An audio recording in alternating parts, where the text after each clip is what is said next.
Amém. Boa noite, queridos. Pode se assentar. Glória a Deus. Bem-vindos ao Vox. Amém? Vocês estão felizes? Graças a Deus.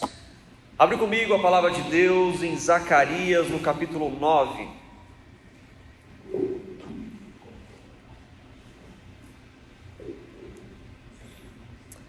Zacarias, capítulo 9.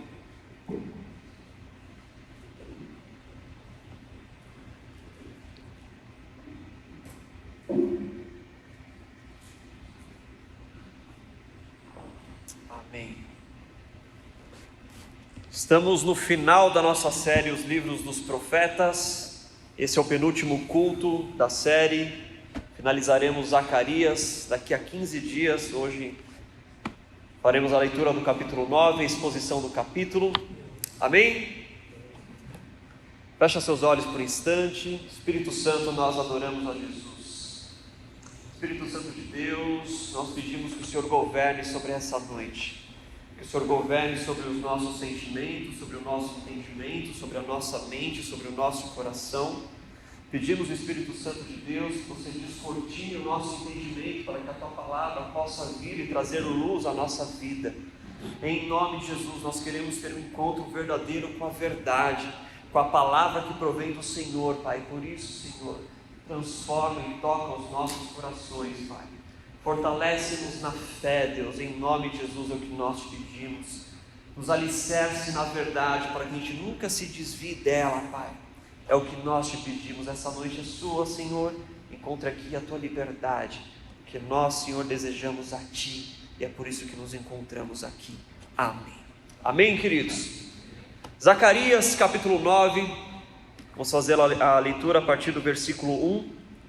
Diz o seguinte: a advertência do Senhor é contra a terra de Adraque, e cairá sobre Damasco, porque os olhos do Senhor estão sobre toda a humanidade e sobre todas as tribos de Israel, e também sobre Amate, que faz fronteira com Damasco, e sobre Tiro e Sidom, embora sejam muito sábias.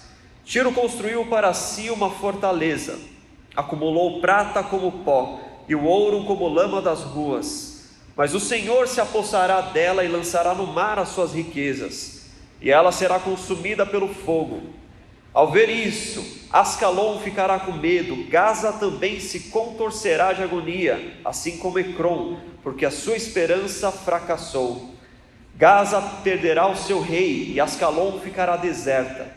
O povo bastardo ocupará Asdod, e assim eu acabarei com o orgulho dos filisteus. Tirarei o sangue de suas bocas e a comida proibida dentre os seus dentes. Aquele que restar pertencerá ao nosso Deus e se tornará chefe em Judá, e Ecrom será como os jebuseus. Defenderei a minha casa contra os invasores. Nunca mais um opressor passará por cima do meu povo, porque agora eu vejo isso com os meus próprios olhos. Alegre-se muito, cidade de Sião, exulte Jerusalém. Eis que o seu rei vem a você, justo e vitorioso, humilde e montado num jumento, um jumentinho, cria de jumenta. Ele destruirá os carros de guerra de Efraim e os cavalos de Jerusalém, e os arcos de batalha serão quebrados. Ele proclamará paz às nações e dominará de um mar a outro, e do Eufrates até os confins da terra. Quanto a você, por causa do sangue da minha aliança com você, libertarei os seus prisioneiros de um poço sem água. Voltem à sua fortaleza, ó prisioneiros da esperança, pois hoje mesmo anuncio que restaurarei tudo em dobro para vocês. Quando eu curvar Judá como se curva um arco, e usar Efraim como flecha, levantarei os filhos de Sião contra os filhos da Grécia, e farei Sião semelhante à espada de um guerreiro. Amém. O capítulo 9 do livro de Zacarias inicia a última sessão do livro de Zacarias. Aqui muda a ênfase, aqui já muda o tema, aqui já muda o foco. Não há mais menção do templo, não há mais menção dos muros, não há mais menção da restauração de Jerusalém. O foco dessa última sessão do livro é messiânico, é cristológico, ele aponta para o futuro, ele aponta para o rei e para o reino, ele aponta para Cristo, para o Messias. Essa última sessão do livro, tudo indica que ela foi escrita já na velhice de Zacarias. A primeira sessão é o início do ministério, que vai do capítulo 1 ao capítulo 6, onde Zacarias tem uma série de visões, onde ele encoraja o povo à reconstrução do templo, à reconstrução da cidade. O capítulo 7 e o 8 passa 2 anos depois da primeira sessão do livro, e é um chamado a Deus para uma reforma social em Jerusalém. Agora, do capítulo 9 até o restante do livro, ele aponta para o futuro. Ele aponta para o rei, é uma mensagem de reino, é uma mensagem de paz, é uma mensagem que aponta para o Messias. A cristologia é muito alta em Zacarias a partir do capítulo 9. O foco do livro muda. Não se fala mais de templo, não se fala mais da restauração sacerdotal, que nem o falou no capítulo 3 sobre Josué. Não se tem mais aquelas visões, aqueles símbolos, até a linguagem de Zacarias muda a partir daqui. O foco do livro, então, se torna messiânico. Ele aponta para uma esperança futura. Esse capítulo 9 ele inicia com uma palavra pesada. A advertência do Senhor é contra a terra de Adraque. A palavra advertência vem da palavra peso, fardo, massa. A palavra agora ela é mais pesada, é uma palavra de juízo de Deus. Ele está liberando uma palavra de juízo de Deus para os inimigos de Jerusalém. É uma palavra densa, é uma palavra maçuda, é uma palavra difícil de colocar para fora. Então ele começa a sessão do capítulo 9. A advertência do Senhor é contra a terra de Adraque e cairá sobre Damasco, porque os olhos do Senhor estão sobre toda a humanidade e sobre todas as tribos de Israel. Adraque não se sabe ao certo se era uma cidade na Síria. Alguns comentaristas acreditam que era alguma cidade síria, porque na sequência ele vem falar de Damasco e de Amate, que eram cidades sírias. Alguns outros comentaristas acreditam que Adraque faça referência ao próprio Império Persa, porque a palavra Adraque é uma junção de 2 palavras, significa forte e fraco. Ou seja, um jogo de palavras para falar da força militar da Pérsia e da sua fraqueza moral. Esse jogo de palavras ele aparece na Bíblia em outras vezes. Isaías e Jeremias faz jogo de palavras com impérios que estão dominando o mundo antigo. Então não se sabe ao certo o que seria Adraque, mas a sequência onde nós vamos nos focar, ele começa a denunciar acerca da Síria. Ele começa agora a fazer uma denúncia de juízo das nações que estão em volta de Jerusalém. Ele começa pela Síria, depois ele vem para os fenícios, depois ele vem para a Filístia, ou a terra dos filisteus, as 5 cidades dos filisteus. Ele está falando das cidades na costa, todas as cidades localizadas na região costeira ali de Canaã. Porque é exatamente pela região da costa, pelo mar, que vem a destruição. Aqui Zacarias ele está apontando para aquilo que viria a acontecer com a ascensão do Império Grego. Ele está falando do juízo que viria pelas mãos do próprio Alexandre Magno, ou Alexandre o Grande, filho de Filipe da Macedônia. Ele está apontando para uma destruição que viria da Grécia. Deus estaria trazendo da Grécia uma destruição. Deus estaria trazendo Alexandre para trazer juízo às nações que tanto perseguiram e feriram Israel e Jerusalém. Essa profecia de Zacarias, o intervalo de tempo entre a profecia e a vinda de Alexandre provavelmente é cerca de 150 anos, porque Alexandre o Grande, quando ele invade esse território, o reinado persa é do rei Dário III. O contemporâneo de Zacarias é Dário I, depois dele tem Xerxes, Artaxerxes, Dário II, e tem uma sequência de reis. Então tem um intervalo de 120, 150 anos da profecia até o seu acontecimento. Mas, durante o escrito de Zacarias, Dário I já havia tido uma derrota sobre os gregos. Ele havia perdido a famosa Batalha de Maratona. Aquela batalha onde foi perdida, a invasão de Dário foi frustrada. Então, a Grécia já começou a ter relevância no mundo antigo nesse período. Por isso que a palavra faz muito sentido para o povo, por isso que Zacarias já traz a dimensão do que seria esse império, desses invasores que invadiriam a terra de Canaã e trariam juízo para os povos. Ele está anunciando que a Grécia, aquela nação que está surgindo lá, que já trouxe a primeira derrota para a Pérsia, ela vai crescer, e Deus vai trazer eles pelo mar, para trazer juízo ao povo e às nações que se levantaram contra Jerusalém, um castigo às nações que se levantaram contra Jerusalém. A primeira das nações da região é a região síria, que faz uma referência a Damasco e a Amate. O interessante é que aqui, ainda no versículo 1, ele diz que a advertência é contra Adraque e cairá sobre Damasco, porque os olhos do Senhor estão sobre toda a humanidade e sobre todas as tribos de Israel. Isso daqui é confortante para o povo. Você saber que Deus está olhando para nós, mas Deus não está ignorando o que está acontecendo fora da cidade. Deus não está ignorando o que está acontecendo no mundo. Deus, ele olha para a igreja, mas ele também percebe as injustiças do mundo. Deus olha para você e ele sabe aqueles que causam sofrimento para você. Deus olha para o povo, para as tribos de Israel, e ele sabe o que os povos estão tramando. Ele sabe o que os povos fizeram, toda a dor, todo o sofrimento que trouxeram. Deus, ele olha para a sua igreja, mas ele também está de olho no mundo e no que o mundo tem feito, nas guerras, nas lutas, nas mortes, nos assassinatos. Deus trará juízo para o mundo. Deus, ele está anotando cada uma das práticas iníquas do mundo. Deus, ele está atento ao que acontece na igreja, ao que acontece no mundo. E no tempo devido, Deus trará juízo para todos. No tempo devido, todos nós estaremos diante de Deus, uns com alegria, exultando na glória dele, e outros com lamento, porque viveram uma vida distante do Senhor.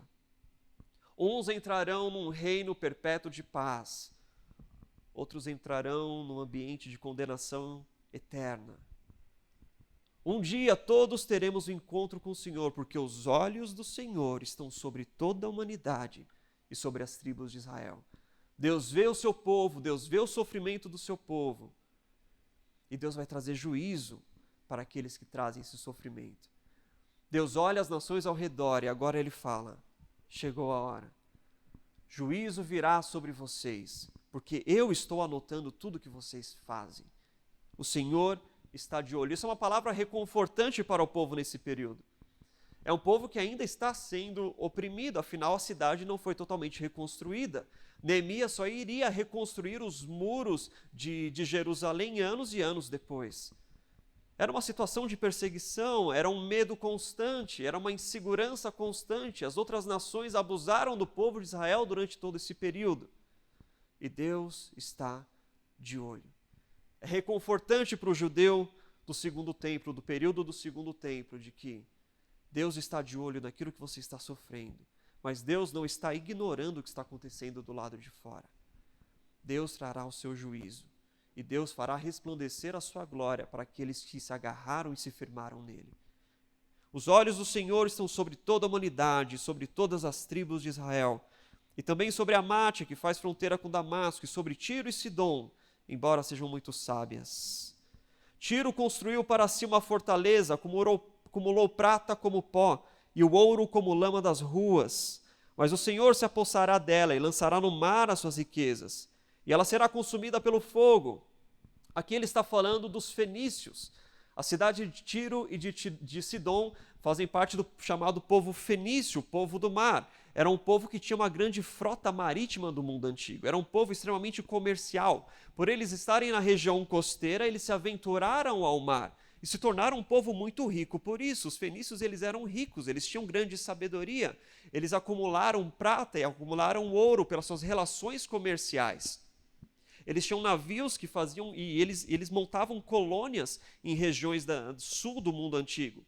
Então ele ia lá na ilha de Cartago, a ilha de Creta, são ilhas que os fenícios estabeleceram colônias, e eles eram muito ricos por conta disso. Por isso que nenhum outro rei queria destruir os fenícios, pelo contrário, eles queriam alianças. Davi faz uma aliança com os fenícios, com Irão, o rei dos fenícios.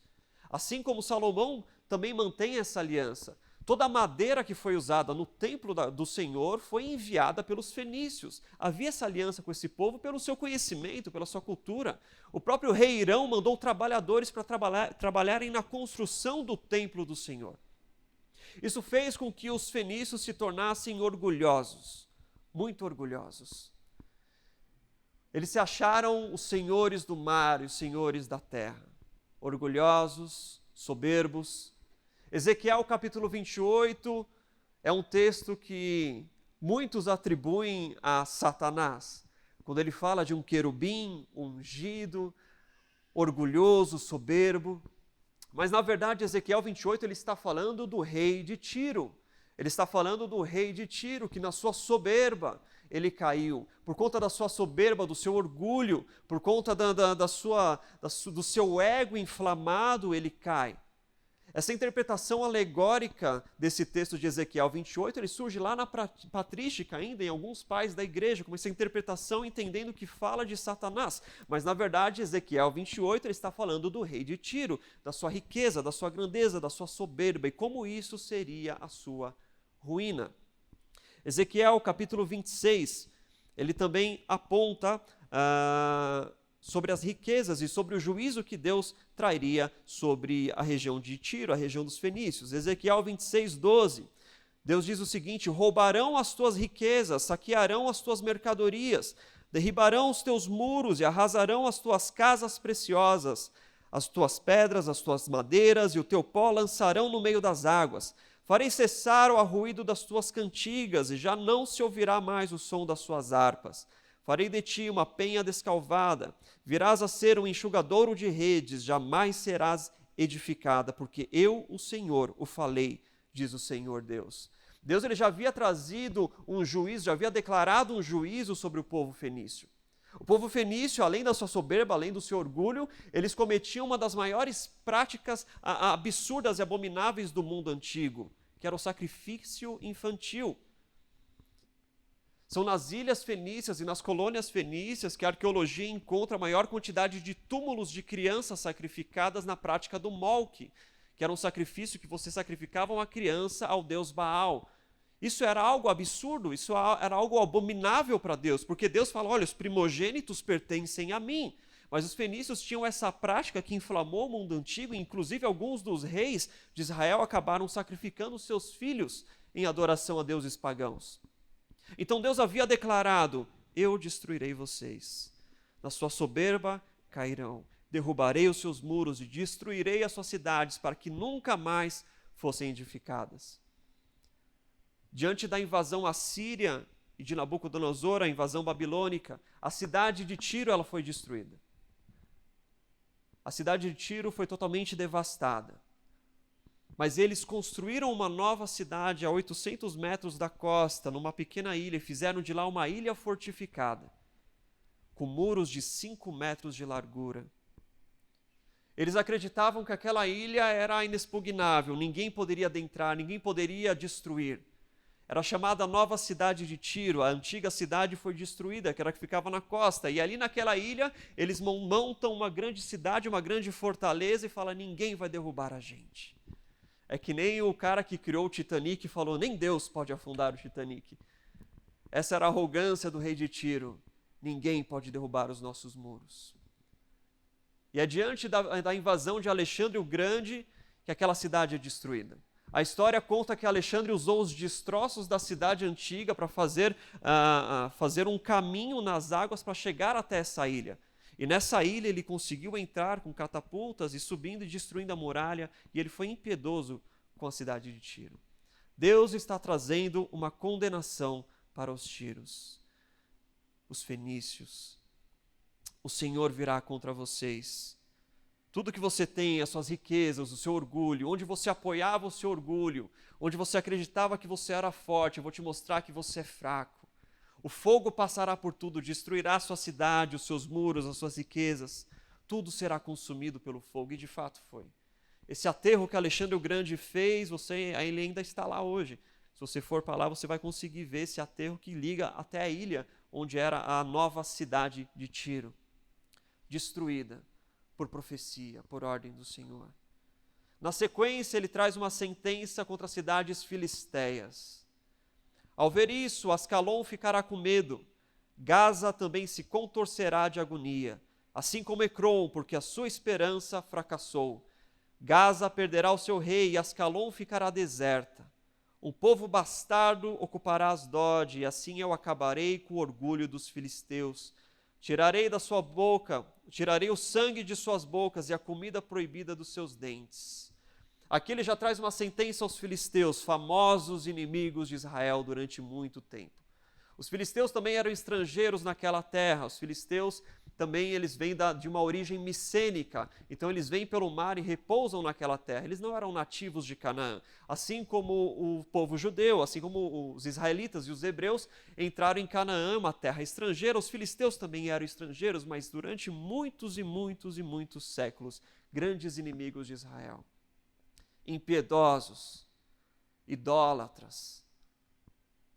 Deus agora fala: eu tirarei o sangue proibido das suas bocas e a carne dos seus dentes. Ele fala de um culto pagão, de um culto de idólatra, um culto de sacrifício, e ele também fala nesse sentido da impiedade deles, porque eles consumiam as suas vítimas, eles não deixavam restar nada das suas vítimas. Ele fala: estou tirando a carne dos seus dentes, e assim eu acabarei com o orgulho dos filisteus. Alexandre o Grande, realmente, quando ele ataca a Filístia, ele destrói as cidades. Ele passa o fio da espada, alguns são feitos escravos. O rei de Gaza, ele amarra na sua carruagem e percorre as ruas com ele, amarrado, arrastado até a morte. Alexandre o Grande foi impiedoso com os filisteus, assim como ele foi com os sírios e com os fenícios. Diante de todo esse juízo e essa destruição que estava acontecendo ao redor de Jerusalém, Deus ele faz a seguinte declaração: defenderei a minha casa contra os invasores. Nunca mais um opressor passará por cima do meu povo, porque agora eu vejo isso com os meus próprios olhos. É Deus falando: eu vou proteger vocês. A cidade não tem muros, mas eu serei os seus muros. Vocês não serão devastados, vocês não serão destruídos.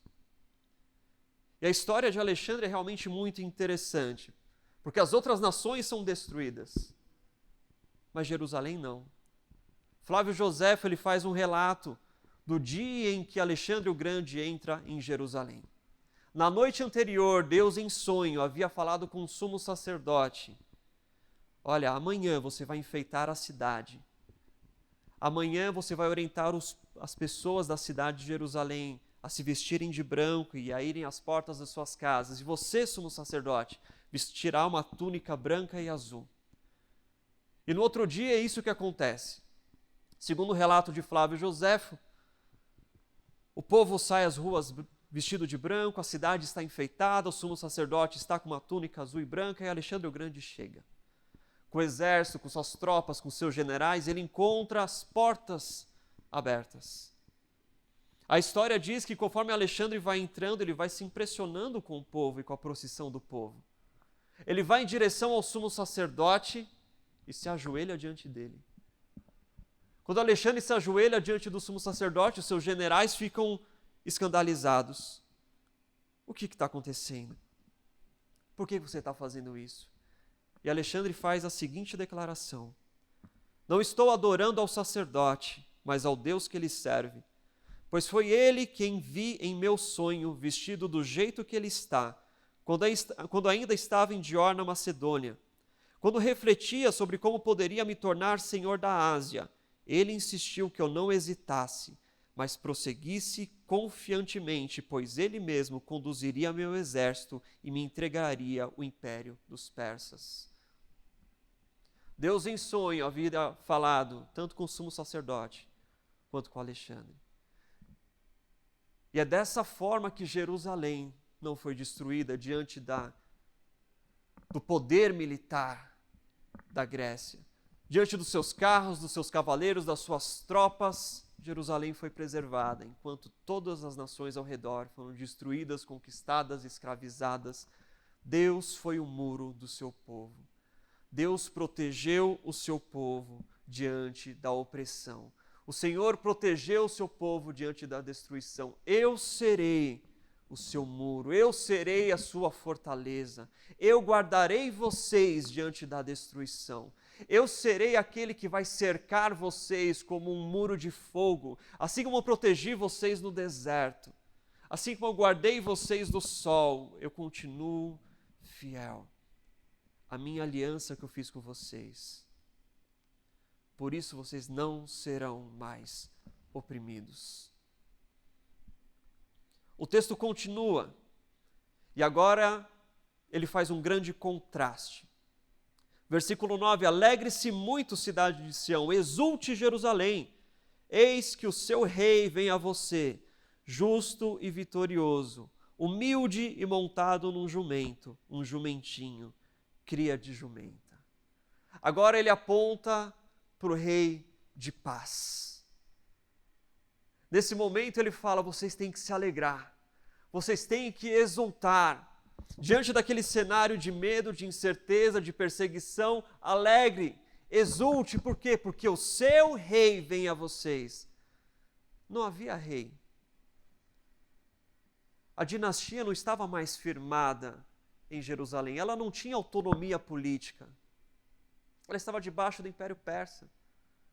Não são mencionados mais nenhum rei na casa de Judá. Mas ele fala: alegrem-se, porque o seu rei vem a vocês. O seu rei vem a vocês, justo e vitorioso. Humilde, montado num jumento, um jumentinho, cria de jumenta. Enquanto Alexandre vem com seus carros e cavaleiros e tropas, o rei da paz vem num jumentinho. Um símbolo de humildade, um animal de paz. Zacarias faz um contraste, porque as forças desse mundo operam pela imposição, pelo poder, pela guerra, pela destruição. Mas o rei que vai trazer salvação, ele vem humilde. Montado num jumentinho, ele adentra as portas da cidade. Humilde, o salvador de nossas almas. Não um líder militar que vai oprimir, que vai derrubar, mas um líder de paz que vem para salvar e para redimir. Zacarias faz um grande contraste. O rei que vocês esperam, ele não vem trazer uma libertação militar. Ele vem humilde, filho de um carpinteiro, nascido em uma família humilde, andando com pessoas humildes, andando com pecadores, publicanos, andando com aqueles que ninguém queria andar. Jesus, ele não vem e anda com os sábios, com os eruditos, com os poderosos, com os ricos. Jesus, ele não vem impondo o seu reino. O diabo oferece isso para Jesus. Eu te dou todos os reinos do mundo se você prostrado me adorar. Não, o reino de Deus não é assim. O reino de Deus não vem pela imposição. O reino de Deus, ele vem de baixo para cima. É pelo serviço, é pelo amor, é pela influência. O reino de paz, ele vem de baixo para cima, nunca oprimindo, nunca destruindo, nunca rejeitando. Humilde, montado no jumentinho. Aqui ele faz uma referência a Gênesis 49. Em Gênesis 49, Jacó ele lança uma bênção para os seus filhos e faz uma oração por eles. E acerca de Judá, ele diz o seguinte: Judá, teus irmãos te louvarão. A tua mão estará sobre a cerviz dos teus inimigos, os filhos do seu pai se inclinarão a ti. Judá é leãozinho, da presa subsiste, filho meu. Encurva-se e deita-se como leão e como leoa, a quem o despertará? O cetro não se arredará de Judá, nem o bastão de entre os seus pés, até que venha Siló, e a ele obedecerão os povos. Ele amarrará o seu jumentinho à vide, e o filho da sua jumenta, a videira mais excelente. Muitos e muitos séculos antes, Judá já havia dito, olha, Jacó já havia dito a seu filho Judá, o cetro do rei nunca se apartará de sua casa. E aquele que vocês esperam vai vir num jumentinho, um símbolo de paz, um símbolo de humildade. O rei que vem trazer salvação para a gente não é um líder militar que vem destruir. Essa era a esperança de muitos dos judeus do primeiro século. Que o Messias fosse um rei militar que viria derrubar Roma, que viria subjugar Roma, que viria trazer uma grande revolução, uma libertação armada. Eles não entenderam o que Zacarias estava dizendo. Não, ele vai vir humilde. O Salvador que você precisa, ele vai vir humilde, montado num jumentinho, porque ele é um rei de paz e não um rei de guerra. Ele destruirá os cavalos de guerra de Efraim e os cavalos de Jerusalém, e os arcos de batalha serão quebrados. Ele proclamará paz às nações e dominará de um mar ao outro, e do Eufrates até os confins da terra. ele vai ter um reino que não vai se deter somente em Jerusalém, ele vai ter um reino que vai se estender por toda a terra. O reino desse rei, ele vem para dominar todas as coisas. Ele vem para preencher a terra por completo. Aqui ele está falando o que está consonante com a visão de Daniel, a interpretação de Daniel. Quando Daniel interpreta aquele sonho de uma estátua que representa os reinos da terra, ele fala, olha, mas de alguma forma, uma pedra despreendida sem o auxílio de mãos vai vir e vai destruir todos os reinos da terra.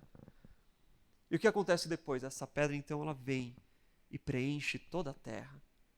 Esse é o reino de Deus anunciado por Zacarias. Ele vai vir, ele vai governar por completo. Ele é um rei de paz, ele vai destruir os carros e os cavalos. Você não precisa mais de armas, você não precisa mais de armas militares, você não precisa mais segurar uma espada, você não precisa mais de violência, você não precisa de mais nada. Porque o reino dele é um reino de paz. E o reino dele vai preencher toda a terra. O profeta ele usa a referência a Efraim. A tribo de Efraim era uma tribo do norte que já havia sido destruída. Ele usa isso para falar de que, olha, haverá uma unificação, tudo estará debaixo do reino dele, o reino dele irá dominar sobre todas as coisas, ele governará com cetro de paz sobre toda a terra. Toda guerra, toda destruição passará, toda luta passará, porque ele vai vir, ele vai estabelecer um reino de paz perpétuo. Ninguém precisa mais se armar. Os carros serão destruídos, os cavaleiros não terão mais função, as armas serão todas jogadas fora, porque o reino dele agora é um reino de paz. Não é um reino de inimizade. Ele vai destruir todo muro que divide, todo muro que separa. Estaremos uns com os outros, desfrutando da paz e da alegria, da plenitude de quem ele é. Porque o rei que a gente aguarda é um rei de paz e de salvação. Ele é o príncipe da paz e é em paz que ele governará todas as coisas. Agora Zacarias ele para de apontar, de usar o verbo no futuro e agora ele traz para o presente. Quanto a você, por causa do sangue da minha aliança com você, libertei os seus prisioneiros de um poço sem água. Voltem à sua fortaleza, ó prisioneiros da esperança, pois hoje mesmo anuncio que restaurarei tudo em dobro para vocês. Agora Zacarias ele está direcionando a sua mensagem para aqueles que permaneceram na Babilônia. Porque quando Ciro faz o decreto de libertação de que o povo poderia voltar para sua terra, muitos permaneceram na Babilônia. Muitos acharam que a Babilônia ainda era um lugar seguro. Olha, por que eu vou sair daqui e por que eu vou para aquela cidade destruída? Eu já tenho os meus negócios, eu já tenho minha família, eu já tenho uma estrutura aqui. Por que eu vou largar o lugar de conforto e eu vou para um lugar de incerteza? Por que eu vou deixar aqui onde eu construí as coisas e eu vou para um lugar onde eu preciso começar do zero? Zacarias agora direciona a sua mensagem para esse povo. E é interessante que ele usa uma referência de poços sem água. Libertarei os seus prisioneiros de um poço sem água. Um poço sem água, a princípio, ele é um lugar de refúgio. Diante de uma invasão, diante de uma perseguição, você foge, você se esconde num poço sem água. Ele pode te proporcionar uma segurança momentânea. Estou escondido. O meu inimigo não me verá aqui. Mas do mesmo jeito, um poço sem água também é uma armadilha, porque você se torna vulnerável para aquele que está atrás de você. Um poço sem água também era usado para capturar animais, e o caçador tinha muito maior facilidade em matar o animal dentro do poço. Então, da mesma forma como um poço sem água, ele te traz uma ilusão de uma segurança, ele também te traz uma armadilha de você ser uma presa fácil. O que Deus está falando? Vocês que estão na Babilônia, vocês acham que estão seguros, mas não estão. Porque Alexandre vai chegar aí. Porque a Grécia vai chegar aí. E ele vai destruir tudo. E se vocês estiverem com eles, ó Babilônia, vocês serão destruídos. Apocalipse fala isso. Ó filhos, saiam da Babilônia, porque se estiverem com ela, participarão de seus flagelos. É o mesmo intuito de Zacarias. Por que vocês estão aí ainda? Vocês estão se agarrando a uma falsa esperança. Não há segurança para vocês aí. Por que vocês estão fugindo e se colocando num poço sem água, achando que estão seguros quanto à real segurança que vocês precisam? É do Senhor dos Exércitos sendo a sua muralha. Por que você apoia a sua segurança naquilo que você pode fazer ou nos muros de uma cidade? A real segurança que nós precisamos está no Senhor dos Exércitos. Por isso que ele fala: voltem, voltem, prisioneiros da esperança. Venham para a sua fortaleza, para um lugar de onde vocês nem deviam ter saído. A cidade não tem muro, mas Deus é a sua fortaleza.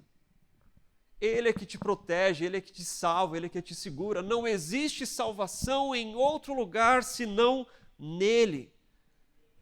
Ó prisioneiros da esperança, por que você aguarda ser salvo? Por que você se enfia num poço sem água? Você é iludido, você está se apoiando em mentiras. Não existe salvação em outro lugar senão nele. Você acha que a Babilônia é segura para você? Não é. Você acha que a sua riqueza te traz segurança? Não traz. Você acha que o seu cargo te traz segurança? Não traz. A segurança que você precisa está na fortaleza que Deus é. A salvação que você precisa está nele, não fora dele. O que vocês fazem aí? Venham para a fortaleza, esse é o chamado de Zacarias. É interessante que ele acrescenta: por causa do sangue da minha aliança com você, eu livrei os seus prisioneiros. Por causa do sangue da aliança, você já foi livre. E se você foi livre, por que você vive como um prisioneiro da esperança? Se você já foi livre pelo sangue da aliança, por que você se torna um prisioneiro esperando que alguém te salve? Se a salvação já veio. Você se coloca num poço e grita: socorro, alguém me salve. E Deus está falando: a salvação já veio. Saia do poço e venha para a muralha, e venha para a fortaleza. É interessante que aqui ele faz um paralelo muito interessante com o Egito. Porque quando o povo estava no Egito, o povo era incapaz de se libertar de lá. Eles não tinham como sair sozinhos. Deus então levanta o homem, confronta os deuses egípcios, opera milagres, maravilhas e liberta o seu povo. E Deus vai dizer: eu vos tirei com braço forte, eu fiz o que você não podia fazer. E o sangue da aliança foi passado nas portas. Agora, na Babilônia, Deus não levanta um homem como libertador. Deus não conduz eles pelo caminho para a terra prometida que nem conduziu no deserto. Ciro liberta o decreto. Você tem que voltar por sua conta. Porque do Egito, Deus é que te tira. Mas da Babilônia, você precisa aprender a sair sozinho. Porque você aguarda uma salvação, se a salvação já veio. Ele está falando: eu livrei vocês. Eu já livrei. Pelo sangue da aliança, eu já livrei. Por que você vive como um prisioneiro então? A salvação já veio, por que você vive como um prisioneiro? Por que você vive como se precisasse de uma nova salvação? Por que você vive como se o sangue da aliança precisasse ser derramado de novo para te salvar de novo? O autor de Hebreus ele vai falar isso. Você não pode crucificar Jesus 2 vezes. Paulo ele vai falar: Cristo vos libertou para que verdadeiramente fosse livre, não para que você voltasse a ser aprisionado. Quando Paulo fala isso, ele está discutindo com aqueles que queriam voltar para as práticas da lei. E Paulo fala: a lei é o ministério que trouxe morte. A lei foi incapaz de trazer vida, ela ressaltou que nós somos incapazes de vivermos por nós mesmos, de sermos salvos por nós mesmos. Mas o sangue da aliança te livra do peso da lei, ele te inclui no ministério do Espírito que traz vida. Por isso que Paulo fala, por que vocês estão voltando para a lei se vocês estão desfrutando da vida? Foi para a liberdade que Cristo te libertou, não para você se aprisionar de novo. Por que você está se aprisionando de novo? E gritando por salvação, se o sangue da aliança já foi derramado e já te redimiu e já te salvou. Ó escravo da esperança! Por que você grita por socorro, se socorro já veio? Por isso que Paulo vai falar, considere-se livre do pecado. Paulo está falando daqueles homens que mesmo livres, se tornavam escravos dos seus maus, dos seus pecados, voltavam a ser escravizados. E aí você fala, porque precisa quebrar as correntes que me escravizam. Já foi quebrado. Uma vez um jovem veio falar comigo, cristão de muitos anos, falou, Ramon, eu estou com umas lutas aí, e uma pessoa falou para eu vir aqui procurar um ministério de libertação na igreja. Uma campanha de alguns dias e tudo mais. Falei para ele, querido, se você acha que você precisa de uma nova libertação, você está declarando que o sangue de Cristo foi insuficiente para você. Você está declarando insuficiência do sacrifício de Cristo. Então, não basta o sacrifício de Cristo. Eu preciso de uma campanha de 7 dias. Não, querido. Você não precisa. Cristo te libertou para que verdadeiramente fosse livre. O sangue da aliança foi derramado para que você fosse salvo, resgatado e livre. Mas você cria as suas próprias amarras. Você se volta para as cadeias que já foram quebradas. Você volta a se envolver em correntes que já foram destruídas. E você clama por uma nova salvação. Cristo é suficiente. O pecado não pode te aprisionar. O medo não pode te aprisionar. As feridas do seu passado não podem te aprisionar. Porque Cristo já te libertou e Ele é suficiente. Não ore por uma nova libertação, a libertação já veio. Receba ela. Considere-se livre, é o que Paulo está falando. Tome posse da liberdade de Cristo. Não se amarre de novo. Não se prenda de novo naquilo que Cristo já destruiu. O pecado não domina você.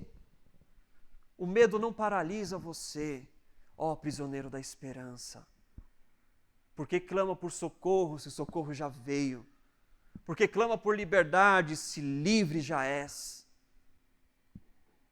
O que falta? Te falta um entendimento e encontro com a palavra de Deus, para que através do encontro da palavra você tenha a fé necessária para sair de onde você está andando. Por isso que ele fala, saiam da prisão e voltem para a fortaleza. Deus não está falando, eu vou aí, vou guiar vocês do poço para a fortaleza. Não está falando, sai. Toma posse e sai, porque você já foi livre. Sai andando. Na sua incapacidade, Deus te tirou do Egito e te proporcionou salvação pelo sangue da aliança. Se você já foi livre uma vez, então da Babilônia você pode sair sozinho. Você precisa ter fé e confiar e ser alicerçado nele. Tome posse da liberdade que Cristo te deu. Não viva uma vida num poço que você mesmo criou. Não se lance num poço escuro, úmido, sem água, onde sua garganta fica seca, um lugar de aflição. Querido, está na hora de você sair do poço, porque a liberdade já veio. Porque pelo sangue da aliança você já foi livre. O sangue não vai ser derramado de novo. Ele é suficiente, suficiente, suficiente, suficiente. Então, levanta e sai. Você não precisa de um novo sacrifício. Você só precisa compreender e transformar a sua mentalidade pela palavra. Deixar que a palavra transforme a sua mente e te dê a fé necessária para você sair do poço sozinho. E saindo do poço, vai para onde? Para a fortaleza. Para um lugar de segurança, para um lugar de descanso. Para um lugar onde o medo não me abala mais. Para um lugar onde eu desfruto do amor dele. Porque o amor dele vai lançar fora todo medo. Um lugar de segurança onde não importa a destruição que esteja acontecendo aqui fora. Não importa os impérios que se levantem aqui fora. Eu estou na muralha, eu estou na fortaleza que Deus é. Eu queria encerrar exatamente nesse ponto. No restante aqui ele fala de que ele resistiria, ele levantaria Judá para resistir aos filhos da Grécia. Aqui ele está fazendo uma referência a Macabeus, 1 Macabeus. Mas eu não queria entrar nesse ponto, eu queria encerrar aqui. E eu queria orar com vocês. Pode ficar de pé.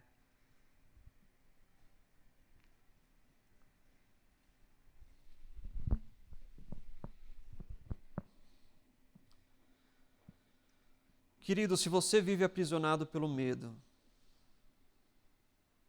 é porque você ainda não teve um encontro verdadeiro com o amor de Deus.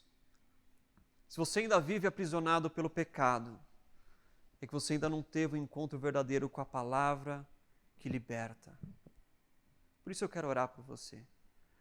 Não para que você seja liberto, porque você já foi, mas para que você entenda a liberdade que Cristo te deu e você possa viver nela.